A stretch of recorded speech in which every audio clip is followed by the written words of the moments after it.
नमस्कार प्यारे विद्यार्थियों, ऑनलाइन क्लासों में आपका हार्दिक स्वागत है।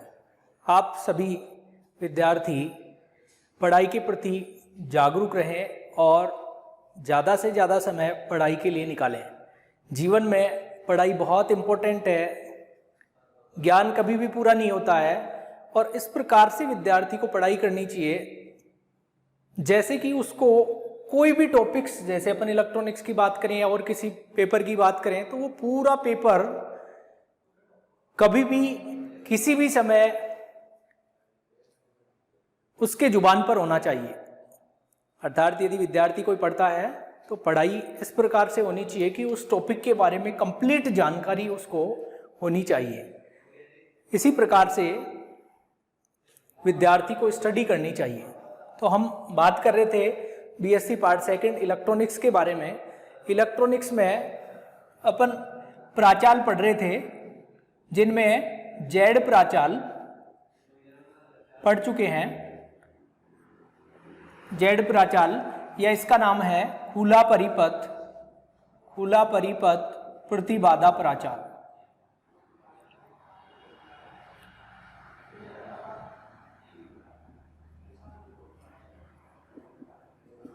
खुला परिपथ प्रतिबाधा प्राचाल। दूसरा अपन देखेंगे आज वाई प्राचाल, या इसको बोलते हैं लघुपतित प्रवेश्यता प्राचाल।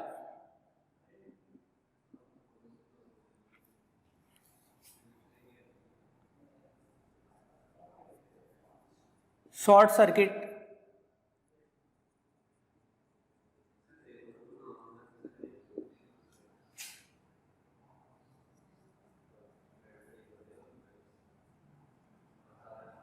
एडमिटेंस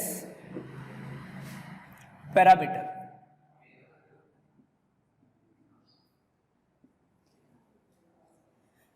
ध्यान रखना, जिस प्रकार से जेड प्राचाल पढ़े थे उसी प्रकार से वाई प्राचाल है।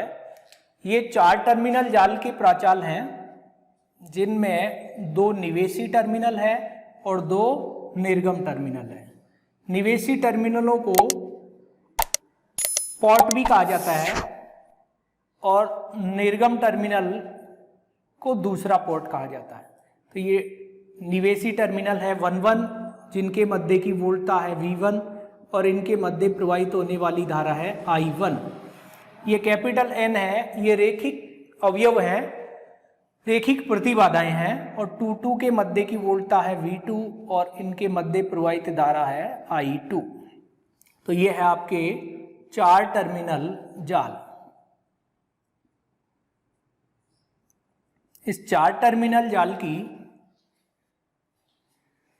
जेड प्राचाल और वाई प्राचाल, और मैंने एक तीसरा बताया था एच प्राचाल या संकर प्राचाल। तो अपन जेड प्राचाल पढ़ चुके हैं, आज पढ़ेंगे वाई प्राचाल या लघुपतित प्रवेश्यता प्राचाल, ओपन सर्किट एडमिटेंस पैरामीटर के बारे में बात करें।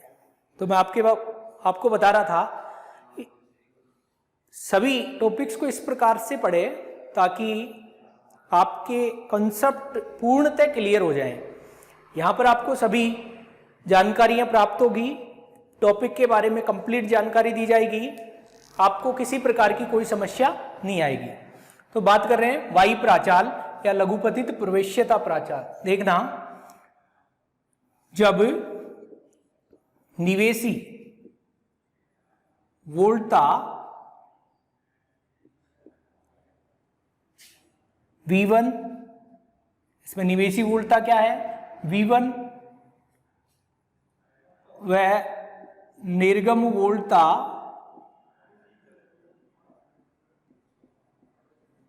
V2 को स्वतंत्र चर राशि माना जाता है। तो देखना, जब V1 और V2 स्वतंत्र चर राशियां हैं तो निवेशी धारा I1 और निर्गम धारा I2 प्रतंत्र चर राशियां होगी, अर्थात ये इन पर डिपेंड करेगी, निर्भर करेगी। इसका मतलब है, अर्थात निवेशी धारा I1 फंक्शन है V1 V2।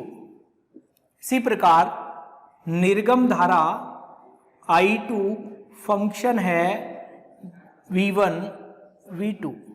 समीकरण नंबर 1 और ये समीकरण नंबर 2। F3 और F4, F1 और F2 अपन जेड प्राचाल में दे चुके हैं, इससे कोई प्रभाव नहीं पड़ता। ये फंक्शन है, चाहे F1 F2 इसको लिखें चाहे F के फॉर्मेट में लिखें, एक ही चीजें हैं। तो समीकरण नंबर 1 और समीकरण नंबर 2 प्राप्त हो गई है। जेड प्राचाल में कंपेयर करके बता रहा हूं मैं, जेड प्राचाल में निवेशी धारा I1 और निर्गम धारा I2 स्वतंत्र चर राशियां होती है। यहां पर निवेशी वोल्टता V1 और निर्गम वोल्टता V2 स्वतंत्र चर राशियां हैं। तो देखेंगे ये समीकरण 1 और समीकरण 2 प्राप्त हो गया है। देखना समीकरण 1 व समीकरण 2 का पूर्ण अवकलज लेने पर dI1 equal to del I1 upon del V1 dV1 plus del I1 upon del V2 dV2। इसी प्रकार समीकरण नंबर 2 के लिए है dI2 equal to del I2 upon del V1 dV1 plus del I2 upon del V2 dV2। ये समीकरण 3 और ये समीकरण 4 सभी के समझ में आ जाना चाहिए। ये बीएससी पार्ट फर्स्ट इलेक्ट्रोमैग्नेटिक्स में आप ये पढ़ चुके हैं, आंशिक अवकलज और पूर्ण अवकलज मैथ में भी आप पढ़ते हैं। इस प्रकार से इसका पूर्ण अवकलज कर लिया, अपने पास ये टर्म आ गई है। अब आप लोग जानते हैं ये जो n है ये रेखिक अवयव हैं और इनके अभिलाक्षणिक वक्र होते हैं या वोल्ट एम्पियर जो संबंध होते हैं वो कैसे आते हैं, रेखीय होते हैं, सरल रेखीय होते हैं। इसका मतलब है ये आंशिक मान है dI1 dI2 dV1 dV2। इसका मतलब यदि V और I के लिए अभिलाक्षणिक वक्र सरल रेखीय हैं तो dV और dI के लिए भी कैसे होंगे, सरल रेखीय होंगे। तो देखना आप जाल के वोल्ट एम्पियर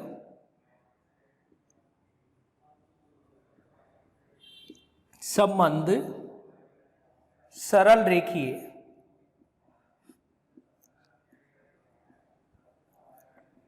होते हैं, अतः आंशिक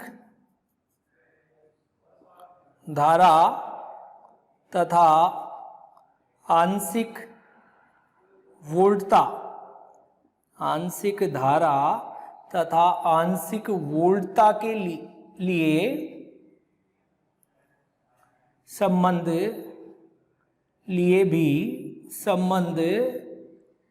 सरल रेखीय होंगे। इनके लिए अपन ने कैसे माने हैं सरल रेखीय, क्योंकि ये प्रतिबाधाएं कैसी है, सरल रेखीय प्रतिबाधाएं हैं, तो इनके संबंध भी आंशिक मानों के लिए भी सरल रेखीय होंगे। इसका मतलब है इन समीकरण 3 और 4 को इस प्रकार से लिखा जा सकता है। तो देखना आता है समीकरण 3 और 4 क्या हो जाएगी, अतः समीकरण 3 व 4, 3 को और 4 को क्या लिखा जा सकता है, I1 बराबर del I1 upon del V1 को I1 upon V1 plus I1 upon V2 तथा I2 बराबर I2 upon V1 plus I2 upon V2 इस प्रकार से लिखा जा सकता है, जिसको मैंने समीकरण नंबर दोनों को मिला के समीकरण नंबर 5 दे दिए।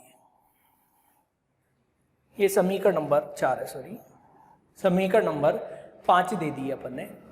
3, 4 और ये 5 समीकरण हो गई है। या इसको इस प्रकार से लिखा जा सकता है I1 बराबर, इसको लिख सकते हैं Y I V1 plus Y R V2, I2 बराबर Y F V1 plus Y O V2, समीकरण नंबर 6, और इसको दे दिया मैंने 7। या इस प्रकार से लिखा जा सकता है I1 बराबर Y11 V1 plus Y12 V2, I2 बराबर Y21 V1 plus Y22 V2, समीकरण 8 और ये 9।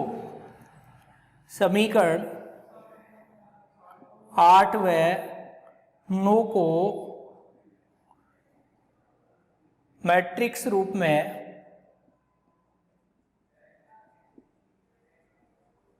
लिखने पर, लिखना आता है सभी को मैट्रिक्स रूप, इस रूप में लिख रहे हैं अपन, मैट्रिक्स रूप में इसको रिप्रेजेंट कर रहे हैं। तो अपने पास में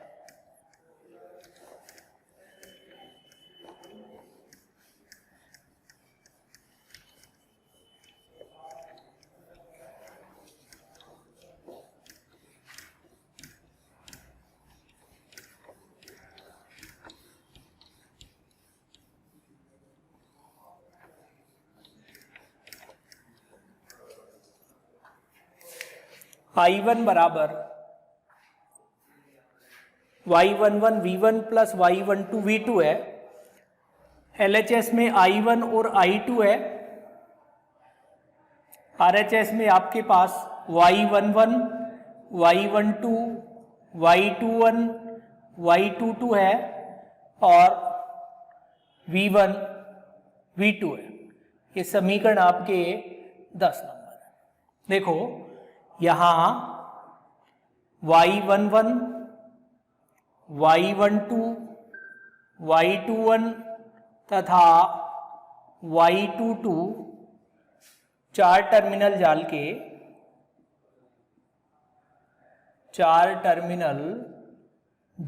के Y प्राचाल कहलाते हैं। यह इनको लघुपतित प्रवेश्यता प्राचाल भी कहा जाता है। तो जिस प्रकार से जेड प्राचाल निकाले थे उसी प्रकार से अपन ने वाई प्राचाल निकाल लिए हैं। अब मेन इंपॉर्टेंट जो बात है ये आपके समझ में आनी चाहिए। यहां Y11 किसको लिखा है अपन ने? Y11 को YI भी लिखा जा सकता है, YI, और YI किसका मान है? I1 upon V1। इसका मान क्या है? I1 upon V1। अब ये क्या चीज है देखना, मैंने आपको पहले बताया था यहां जो I इंडिकेट है, I किसको बता रहा है? Input, R reverse, F forward और O आउटपुट को व्यक्त कर रहा है। तो यहां पर देखना I1 upon V1, V वोल्टा upon धारा क्या कहलाती है? प्रतिबाधा कहलाती है। तो धारा अपॉन वोल्टा प्रतिबाधा का व्युत्क्रम हो गया है। ये क्या है? प्रतिबाधा का व्युत्क्रम क्या कहलाएगा? प्रवेश्यता। ये क्या चीज है? प्रवेश्यता है, एडमिटेंस है। ये प्रवेश्यता कैसी है? धारा निवेश की है और वोल्टा भी निवेश की है। तो आप लिखेंगे परिपथ की या जाल की निवेशी प्रवेश्यता जब V2 बराबर 0 हो। देखो समीकरण नंबर 6 ले लो चाहे समीकरण 8 ले लो, अपने को Y11 का मान निकालना है। इसका मतलब ये टर्म 0 होनी चाहिए, ये टर्म 0 होगी तब Y11 क्या आएगा? I1 upon V1। ऐसा ही अपने पास में। तो Y12 और V2 0 होना चाहिए। Y12 0 या V2 0? Y12 कभी भी 0 नहीं हो सकता है क्योंकि ये परिपथ की प्रवेश्यता है, और यदि ये 0 नहीं है तो कन्फर्म क्या है? V2 0 है। और V2 0 होने का अर्थ क्या है? ये V2 बराबर 0 तभी होगा जब ये टू टर्मिनल क्या हो जाए, शॉर्ट सर्किट हो जाए, लघुपतित हो जाए, तो वोल्टा का मान क्या हो जाएगा, 0। मैंने आपको कल भी बताया था, यदि दो तार या दो टर्मिनल खुले हैं तो उनके मध्य धारा प्रवाहित नहीं हो सकती है, और धारा प्रवाहित नहीं हो रही, इसका मतलब धारा का मान 0 है। यदि इन दोनों को जोड़ दिया जाता है तो ये स्थिति कहलाती है लघुपतित होना, शॉर्ट सर्किट होना। ऐसी स्थिति में ये शॉर्ट सर्किट हो गए हैं, और जब इनको जोड़ दिया है तो विभवांतर 0 है। इसका मतलब इनसे इन पर वोल्टा का मान क्या है, 0। तो V2 0 तभी होगा जब ये टर्मिनल लघुपतित हो। तो जब V2 बराबर 0 हो, अर्थात निर्गम टर्मिनल, V2 कौन से में है, निर्गम में, निर्गम टर्मिनल लघुपतित हो, शॉर्ट सर्किट हो। फिर बात आती है अपने Y12, जिसको YR लिखा हुआ है, और ये YR क्या है, I1/V2 है।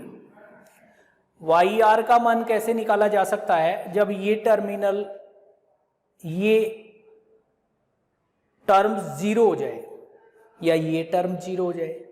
समीकरण 6 की बात करें चाहे 8 की बात करें कि ये समीकरण, ये 0 हो गया तो Y12 क्या हो जाएगा, I1/V2। इसका मतलब ये टर्मिनल 0 होना चाहिए, Y11 0 या V2 0, Y11 not equal to 0। इसका मतलब कन्फर्म क्या है, V1 0, और V1 0 होने का अर्थ क्या है, निवेश की वोल्टा 0। इसका मतलब निवेशी टर्मिनल लघुपतित है। तो ये क्या है देखना, I1/V2 धारा निवेश की है और वोल्टा निर्गम की है। धारा और वोल्टा का अनुपात क्या कहलाता है, प्रवेश्यता। तो ये है तो प्रवेश्यता ही। ये कौन सी प्रवेश्यता है, परिपथ की निवेशी धारा निर्गम वोल्टा उत्क्रम। तो परिपथ की उत्क्रम अंतरित प्रवेश्यता जब V1 बराबर 0 हो, अर्थात निवेशी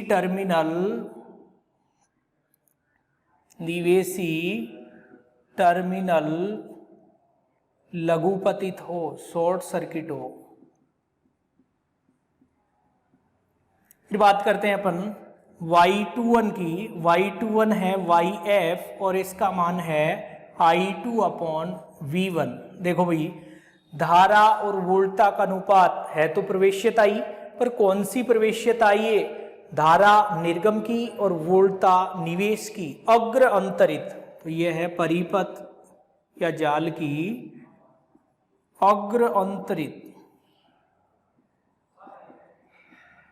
प्रवेश्यता जब V2 बराबर 0 हो।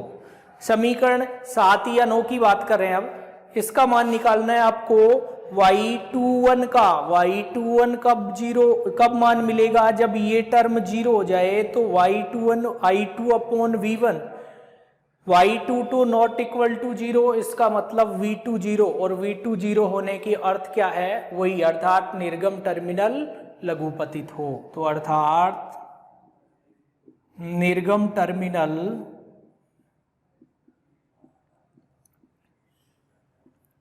लघुपतित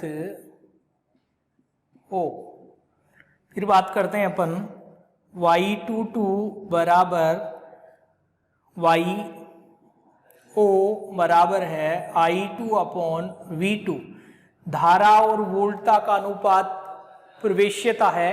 ये कौन सी प्रवेश्यता है, दोनों ही निर्गम के हैं, I2 भी निर्गम का और V2 भी निर्गम का। इसका मतलब ये क्या कहलाएगी, आपके परिपथ की निर्गम प्रवेश्यता है। ये क्या है, ये परिपथ की निर्गम प्रवेश्यता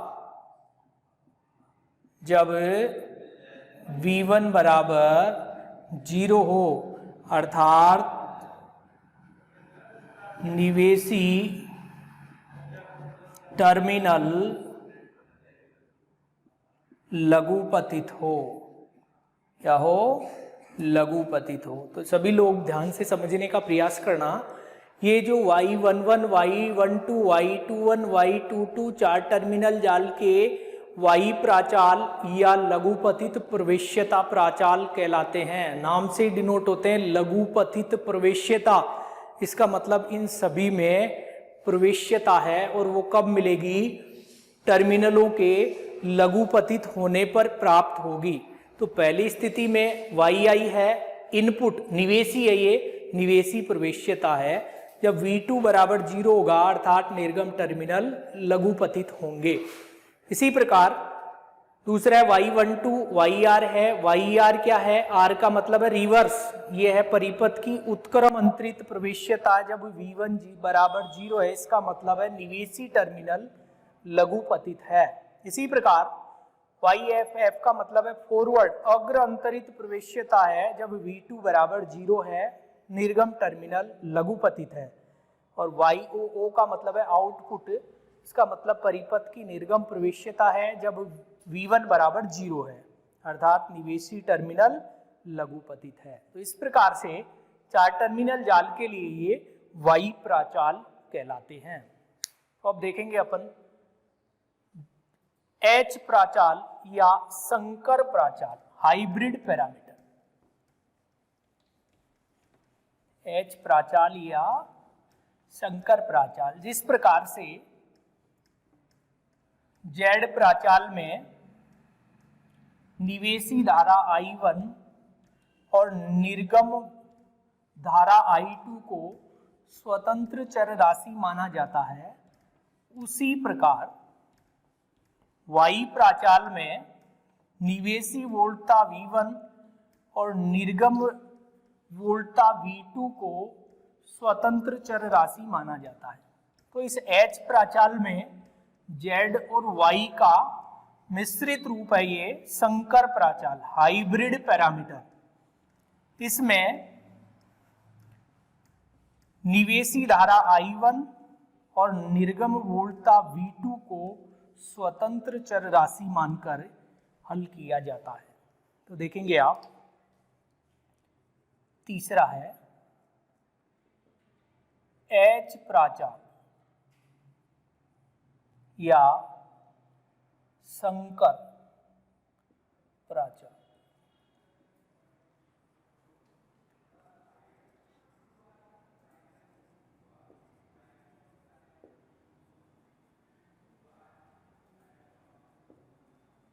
हाइब्रिड पैरामीटर,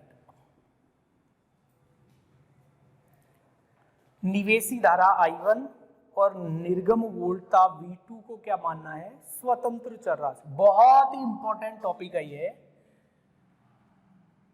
ये टॉपिक आपको ट्रांजिस्टर परिपथ में, पूरी इलेक्ट्रॉनिक्स में ट्रांजिस्टर परिपथों को हल करने में, या भविष्य में कहीं भी आप ट्रांजिस्टर परिपथों को हल करेंगे तो वहां पर ये काम में आएगा। क्योंकि बिना ट्रांजिस्टर के कोई भी डिवाइस बनाना असंभव है।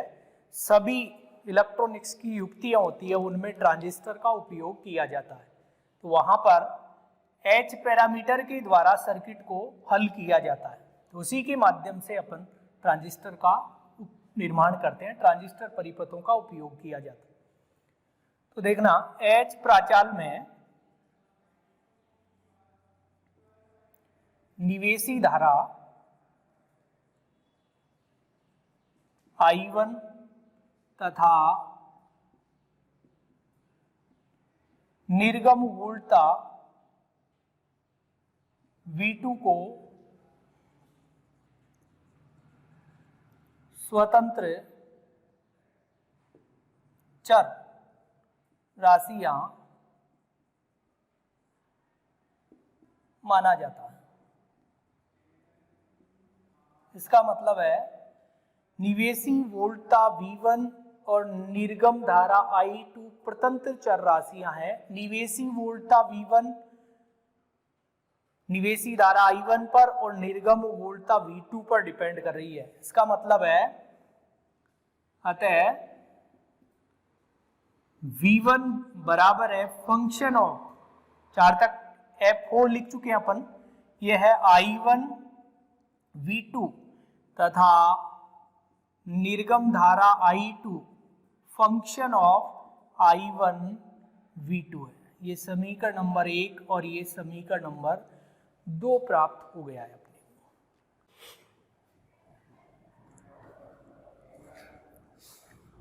तो देखो समीकरण 1 और समीकरण 2 प्राप्त हो गया। इस समीकरण 1 व समीकरण 2 का भी पूर्ण अवकलन कर दिया है। जैसे z और y में किया था उसी प्रकार से इनका भी पूर्ण अवकलन कर दिया है। तो क्या आएगा अपने पास में dv1 बराबर del v1 upon del i1 di1 plus del v1 upon del v2 dv2 तथा डेल i2 बराबर del i2 upon del i1 di1 plus del i2 upon del v2 dv2। ये समीकरण 3 और ये समीकरण 4। वही स्थिति है यहाँ पर, वही 4 टर्मिनल जाल में ये जो n है वो रेखिक अवयव है। इसका मतलब है इनके वोल्ट एम्पियर संबंध सरल रेखीय होते हैं। तो जब V और I के वोल्ट और एम्पियर धारा और वोल्टता के जो संबंध है वो सरल रेखीय हैं, तो आंशिक वोल्टता और आंशिक धारा के संबंध भी कैसे होंगे? सरल रेखीय होंगे। इसका मतलब समीकरण 3 और 4 को अपन इस प्रकार से व्यक्त कर सकते हैं। तो देखेंगे V व I संबंध सरल रेखीय, V और I का मतलब है वोल्ट एम्पियर, सरल रेखीय होते हैं। अतः इनके आंशिक मानों के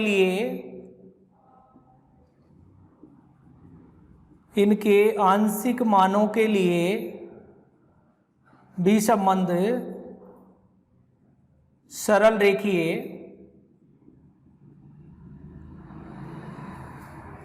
होंगे। तो देखना आता है समीकरण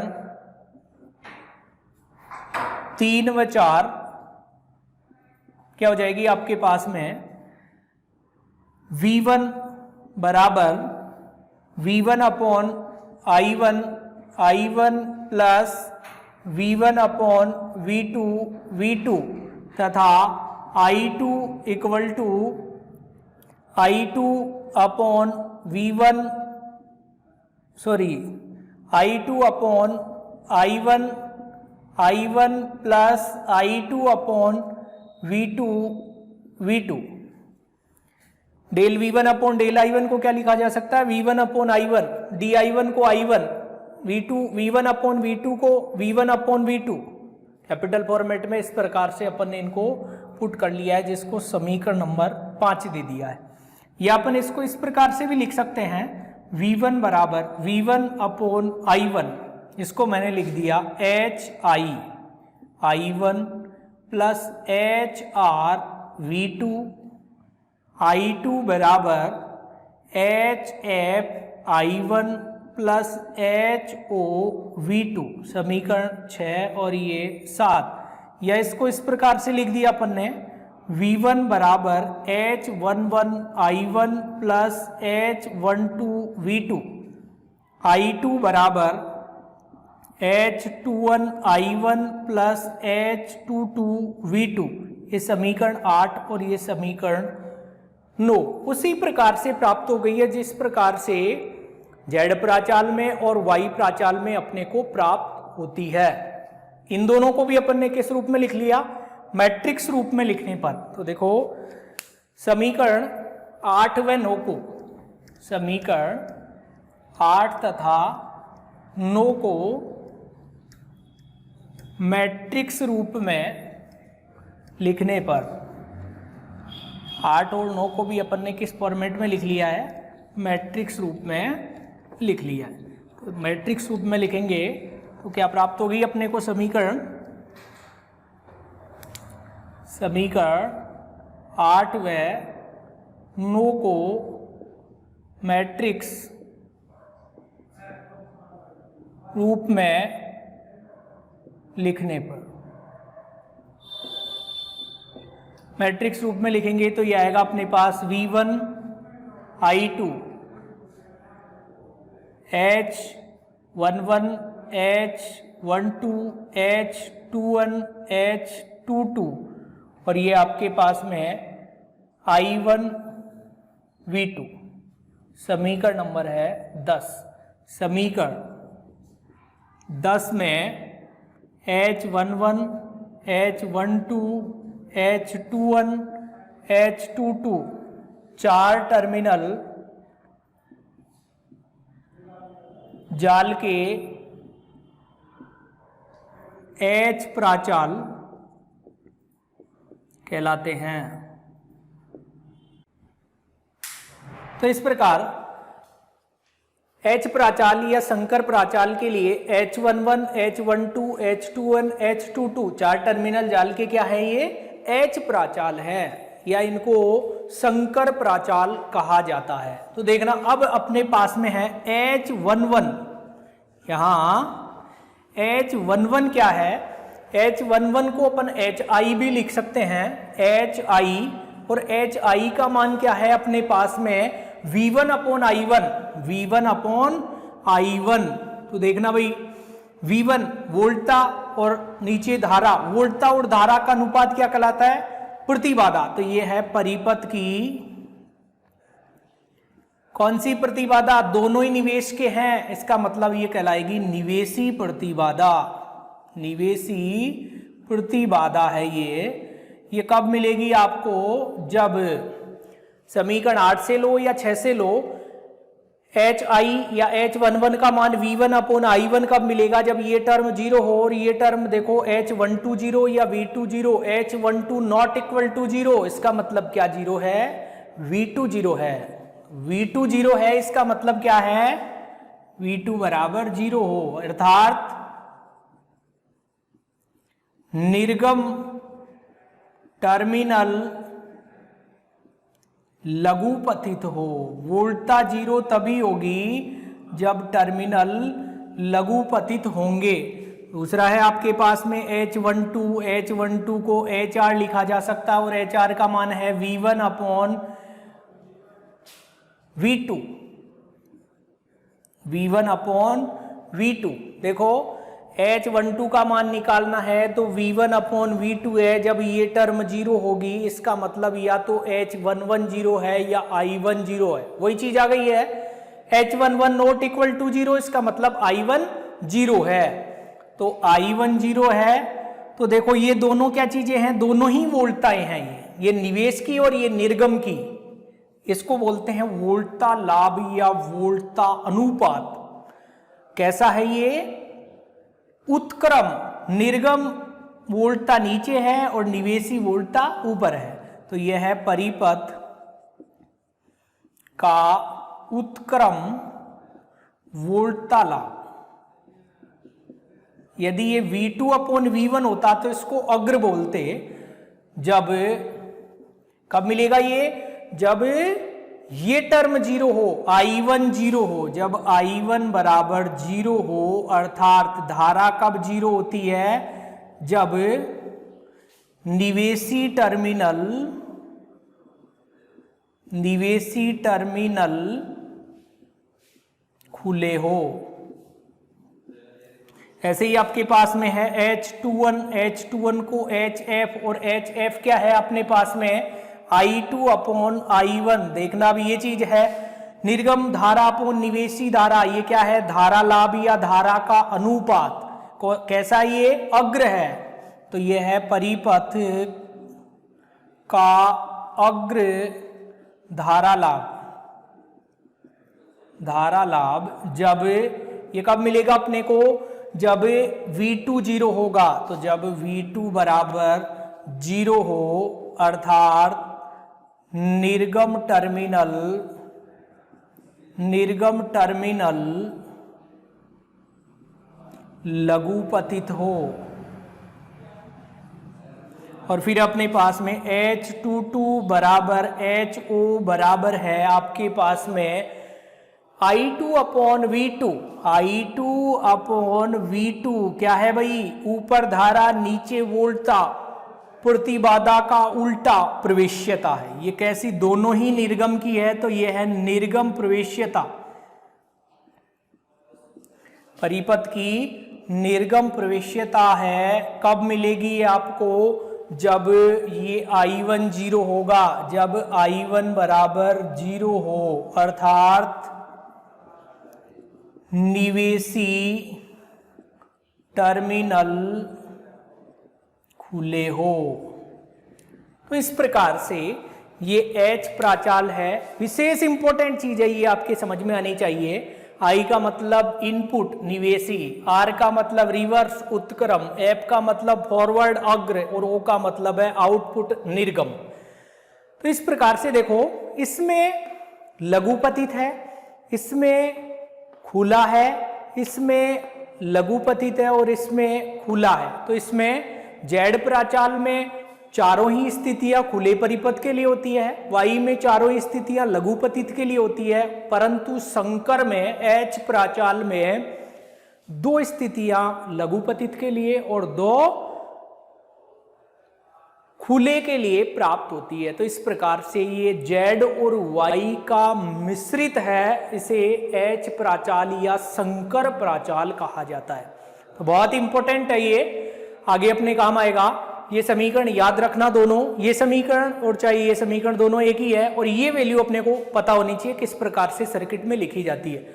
आगे अपन जब नेक्स्ट क्लासों में ट्रांजिस्टर परिपथ पढ़ेंगे तो उन ट्रांजिस्टर परिपथों में यूनिट नंबर 3 और 4 में अपने ये खूब काम आएगी। ट्रांजिस्टर परिपथों को हल करने के लिए इस H पैरामीटर का उपयोग किया जाता है। धन्यवाद। नेक्स्ट अपन